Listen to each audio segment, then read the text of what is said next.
उत्तराखंड सरकार होश में आओ, लोक निर्माण विभाग, लोक निर्माण विभाग, होश में आओ, लोक निर्माण विभाग, होश में आओ, लोक निर्माण विभाग, होश में आओ, हमारी मांगे पूरी करो, हमारी मांगे पूरी करो। कि हमें अपने अधिकार लेने के लिए हम किस हद तक जा सकते हैं और कितने दिन तक धरना प्रदर्शन में बैठ सकते हैं, इसका उग्र रूप भी हम ले सकते हैं। जब से उत्तराखंड राज्य बना तभी से आंदोलन की धार आ गई हमारे उत्तराखंड में। और जो निर्माता है हमारे सड़कों के, जो निर्माता है हमारे भवनों के, जो निर्माता है हमारे गुणवत्ता पर भी सवाल उठाए हैं। यहाँ पर रेता, यहाँ पर रोड़ी रामनगर से रेट में हमें दी जाती है। रामनगर की रोड़ी हमारा 30 श्रेणी का ठेकेदार सबसे दूरस्थ स्थान पर आज ये तहसील बनाता है, वो रामनगर की रोड़ी रामनगर में।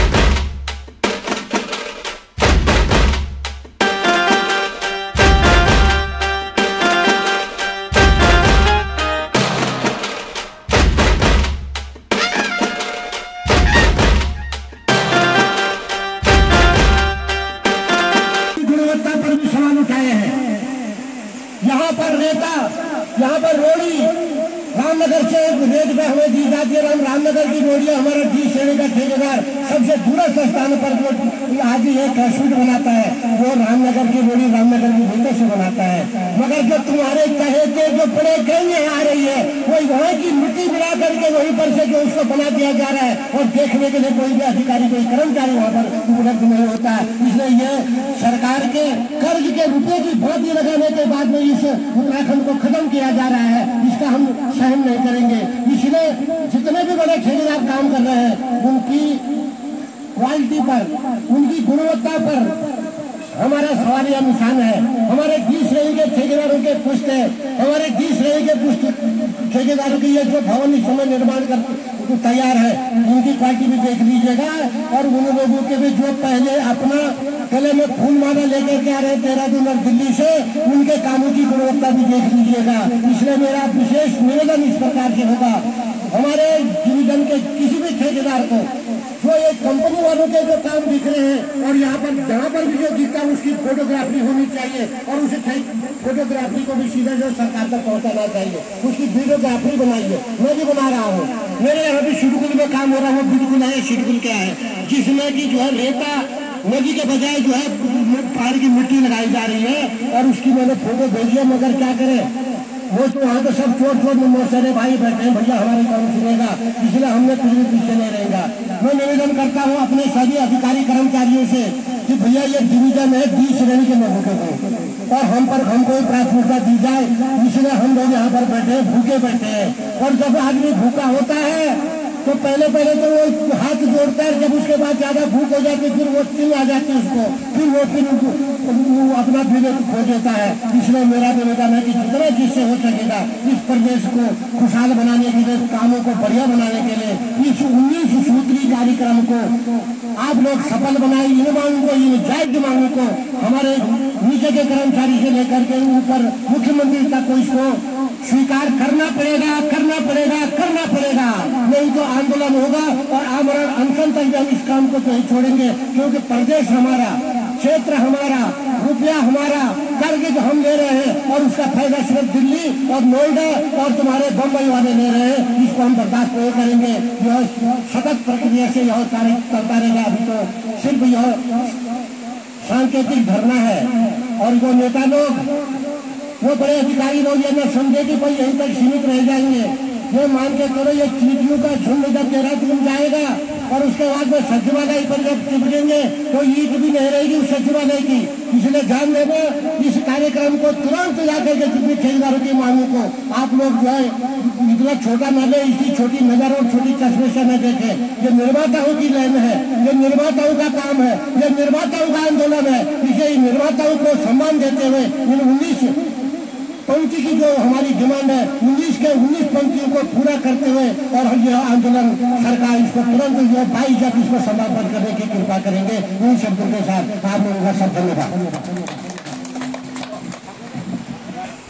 एसोसिएशन बेजरों के सभी सदस्यों का हार्दिक अभिनंदन करता हूं, जो कि लगातार 2 तारीख से यहाँ पर प्रदेश स्तर के साथ सहयोग करते हुए इस डिवीजन का लगातार धरना प्रदर्शन पर बैठे हुए हैं। हमें शासन और प्रशासन को ये जताना है कि हमें अपने अधिकार लेने के लिए हम किस हद तक जा सकते हैं और कितने दिन तक धरना प्रदर्शन में बैठ सकते हैं, इसका उग्र रूप भी हम ले सकते हैं। जैसा कि कल हमारे पूर्व अध्यक्ष विजय पाल जी ने कहा था कि हम यहाँ पे आमरण अनशन तक के लिए तैयार रहेंगे। तो मैं ये सचेत करना चाहता हूँ शासन और प्रशासन को कि ठेकेदार संघ की छोटी छोटी मांगों को, जो आपके लिए सुनने के बराबर है, लेकिन ठेकेदार की जो है रोजी रोटी का सवाल है, उन पे आप बिल्कुल भी ध्यान नहीं दे रहे, जिससे सारे प्रदेश स्तर पे ठेकेदार संघ आक्रोशित हो चुका है। और आपको इस बात से भी मैं अवगत करवाना चाहता हूँ, अगर ये ठेकेदार संघ का प्रदेश स्तर पे लंबा धरना प्रदर्शन चलता है तो उत्तराखंड के जितने भी विकास कार्य हैं शायद एक ठप होने के कगार पे आ जाएंगे। जैसे कि पहले ये हुआ था, अभी आपदा के अंदर जितनी जेसीबी लगी हुई है, कई डिवीजनों से, हमारे उत्तराखंड के डिवीजनों से ये खबर आ रही है कि वो जेसीबी लोग अपनी रोड पे खड़ी कर दे रहे हैं। कहीं ये ना हो कि शासन प्रशासन जो है रोड पे चलना भी उसके लिए मुश्किल हो जाए कि सारी जेसीबीयां हमारी खड़ी हो जाए और विकास कार्य पूरे के पूरे ठप हो जाए। तो मैं एक बार पुनः सचेत करना चाहता हूँ शासन प्रशासन को कि वो जल्दी से जल्दी हमारी मांगों को पूरी करें। मांगों के अनुसार नियमित रूप से हम एक मांग को एक पुनर्जोर तरीके से उठाना चाहते हैं कि हमारी जितनी भी निविदाएं हैं वो छोटी होनी चाहिए और वो टेंडर के रूप में होनी चाहिए, कि जो यहाँ ई टेंडरिंग सिस्टम बंद हो जाए कि जो बाहर का आदमी यहाँ काम करे। यहाँ पर लोकल ठेकेदार मोस्ट प्रोबेबली डी क्लास के होते हैं और डी क्लास का जो ठेकेदार होता है वो सिर्फ अपनी रोजी रोटी और अपने परिवार का भरण पोषण कर सकता है। इसलिए उसके लिए जरूरी है कि निविदाएं छोटी हों और हर ठेकेदार को काम मिल सके, वो अपने परिवार का और विकास कार्य में भी गुणवत्ता दिखा सकता है। यहाँ पर लोकल आदमी बेरोजगार है, बाहर का आदमी ठेकेदार कर रहा है, इसका हम पुनर्जोर तरीके से और कई बार इसका विरोध हम करते रहेंगे और इस बात की चेतावनी हम शासन प्रशासन को देते हैं। धन्यवाद।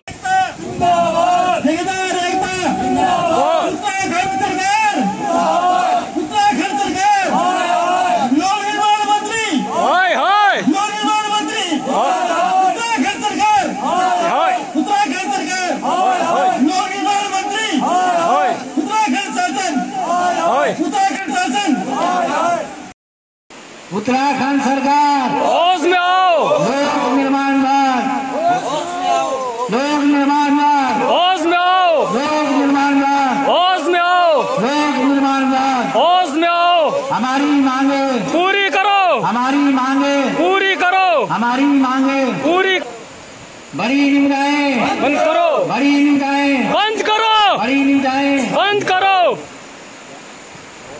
छोटे ठेकेदारों का शोषण बंद करो, छोटे ठेकेदारों का शोषण बंद करो, छोटे ठेकेदारों का शोषण बंद करो। कि डी श्रेणी की जो ठेकेदारों की क्षमता है कार्य करने की 75 लाख तक है, तो हमारी सरकार से बार बार इस तरह की कोशिश है, प्रयास है, उनसे ये हमारी मांग है कि डी श्रेणी के जो भी टेंडर लगाए जाते हैं वो ऑफलाइन लगाए जाएं, उनको ऑनलाइन नहीं किया जाना चाहिए। क्योंकि ज़्यादातर जो हमारे निर्माणाचार्य हैं डी क्लास से संबंधित है, तो हम ये समझते हैं 75 लाख तक की जो सीमा है वो स्थानीय डिवीजन अधिशासी अभियंता महोदय के अधीनस्थ ये जो है टेंडर लगने चाहिए, ताकि हम लोग जो हैं उनमें अपना कार्य कर सकें। और थोड़ा मैं एक बार फिर कहूँगा, अगर लोक निर्माण विभागीय भाषा में कहा जाए तो हम बिना किसी ईर्ष्या द्वेष भाव के, हमारा किसी कर्मचारी अधिकारी के प्रति कोई रोष नहीं है, परंतु वो सिर्फ हमारा जो है सरकार के प्रति है, अपने जनप्रतिनिधियों के प्रति है कि इन लोग जो इस समय सरकार में बैठे हैं कोई भी हमारी आवाज़ सुनने को तैयार नहीं। सवाल बड़े बड़े यहाँ पर प्रश्न चिन्ह बड़े बड़े खड़े होते हैं कि जिन जनप्रतिनिधियों को चुनकर हमने जो है देहरादून सदन में भेजा वो लोग हमारे लिए लड़े, परंतु बड़े अफसोस की बात है ये लोग अपने लिए तो लड़ते हैं, कैबिनेट के लिए लड़ते हैं, राज्य मंत्री के लिए लड़ते हैं, परंतु जब पहाड़ की जनता की बात आती है, हम लोगों की बात आती है, तो हमारे नेता बिल्कुल खामोश हो जाते हैं। आखिर ये क्यों खामोश होते हैं, हमारी बात को ऊपर तक क्यों नहीं रखते हैं? इन लोगों को इसीलिए हम लोगों द्वारा, जनता के द्वारा चुना जाता है कि ये लोग हमारी आवाज़ बनकर जो है सदन में रखें, परंतु आश्चर्य और बड़ा दुर्भाग्यपूर्ण बात है कि ये लोग चुनावी समय में जो है बड़ी बड़ी बड़ी बातें करके जाते हैं, और जब समय हम लोगों की मुसीबत आती है, हम पहाड़ वासियों का आज इस पहाड़ों की कंदराओं में हम कुछ एक लोग रह गए और हमारे संगी साथी सिर्फ गोली और बांदर। तो अगर थोड़ा समय ऐसा ही चलता रहा तो एक ये पहाड़ों में सिर्फ जो है वृक्ष ही वृक्ष रह जाएंगे, और हम भी लोग जब पलायन कर जाएंगे तो फिर ये हमारे नेता लोग, जनप्रतिनिधि लोग किससे वोट मांगेंगे और कैसे ये सरकारें बनाएंगे? ये बड़ी सोचनीय विषय है। तो मेरा अपने तमाम जनप्रतिनिधियों से, अगर हमारी आवाज़ वहाँ तक पहुँचे तो उनसे भी निवेदन है कि कृपया हमारे साथ इस समय जब आपका समय होता है तो आपका लिए हम तमाम लोग जो है कार्य करते हैं कि हमारी आवाज़ को जो है ये दिल्ली तक पहुँचाएंगे, देहरादून तक पहुँचाएंगे, परंतु जब हम लोगों पर समय पड़ता है तो सदन में जो है 70 लोगों में से एक भी व्यक्ति ऐसा खड़ा नहीं होता जो हमारे साथ खड़ा हो जाए। बड़ी अफसोस की बात है। और कभी कभी तो ये लगता है या तो हम जोकर हैं या हमने जोकर है, दो में से एक बात तो है। बड़ी अफसोस की बात लगती है। और थोड़ा मुझे एक अफसोस यहाँ पर और भी होता है कि बड़ी बड़ी कंपनियां जो आई हैं यहाँ पर क्रश बैरियर लगा रही हैं, बड़े बड़े 50-50 किलोमीटर के SDVC प्लांट लगे हुए हैं, उन लोगों को जो है लगातार पेमेंट होती रहती है, एडवांस में पेमेंट हो जाता है। हम लोग माना किसी सड़क पर कोई पुस्ता टूट गया है तो गाड़ी तो तभी चलेगी ना जब वहाँ पे पुस्ता लगेगा। बिना क्रश बैरियर बहुत जरूरी मैं ये समझता हूँ, परंतु जिन दिन क्रश बैरियर नहीं थे गाड़ियाँ तब भी चला करती थी, परंतु पहले वहाँ का पुस्ता बना करता था, सड़क की देखभाल हुआ करती थी। दैनिक आपदाएं लगातार आती हैं और मैं बार बार जैसा कि कहता हूँ कि ठेकेदार जो है पहली कड़ी होती है किसी भी राज्य के अंदर, चाहे देश के अंदर, किसी भी प्रांत के अंदर। जब भी किसी प्रकार की कोई दैनिक आपदा आती है तो सबसे पहले जो है ठेकेदार ऊपर जो है सरकार अपनी निगाह रखती है कि ठेकेदार बंधु आओ, और इस समय जो है ये इनके अनुय विनय करके जो है कार्य ठेकेदारों से करवा दिया जाता है।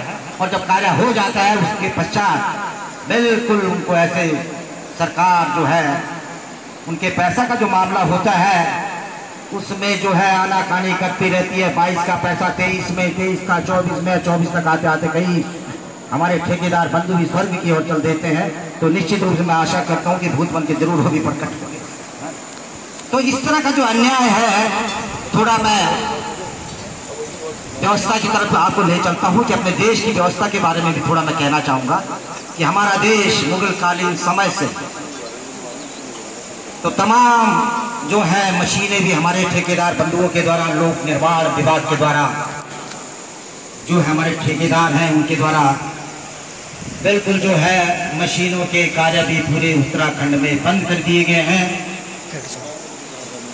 अगर यही स्थिति रही तो कार्यों का बहिष्कार तो हुआ ही हुआ है। इसके पश्चात मैं अपने क्षेत्र के विधायक महोदय तक भी, मंत्री महोदय तक भी अपनी बात पहुंचाना चाहूँगा कि कृपया हमारी इन बातों पर ध्यान दे, वरना जो है ठेकेदार के पास जो हथियार है वो आखिरी हथियार जो है तालाबंदी है, और अपना जो है अंतिम सांस तक जो है हम लोग लड़ते रहेंगे। और भले ही हमें तब जो है आमरण अनशन पर ही बैठना पड़े, क्योंकि मर तो हम वैसे भी रहेंगे। तो आमरण अनशन की नौबत भी आ सकती है, तालाबंदी की नौबत भी आ सकती है।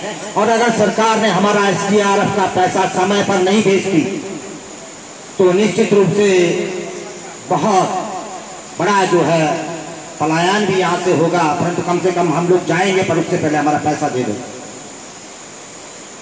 हम लोग जो है उस स्थिति में जा पहुंचे हैं कि कोर्ट में जाना भी हमारे लिए बहुत मुश्किल हो चुका है। 3-3 साल से जो है पेमेंट, मेरे साथ जो है मेरे मित्र बंदोड़ी जी खड़े हैं, 2022 से इनकी मशीन लगी है। बंदोड़ी सरकार द्वारा जो है छोटे ठेकेदारों का बड़ा शोषण किया जा रहा है। 2022-23 का जो है अभी तक भुगतान नहीं हुआ है और हम लोग पैसे करके अपनी मशीनें चला रहे हैं, ये हम ही जानते हैं। और अब ये नौबत आ गई कि हमने अपनी मशीनें जो है बंद कर दी हैं और पूरे उत्तराखंड में मशीनें जो है बंद हो गई है। और यही स्थिति रही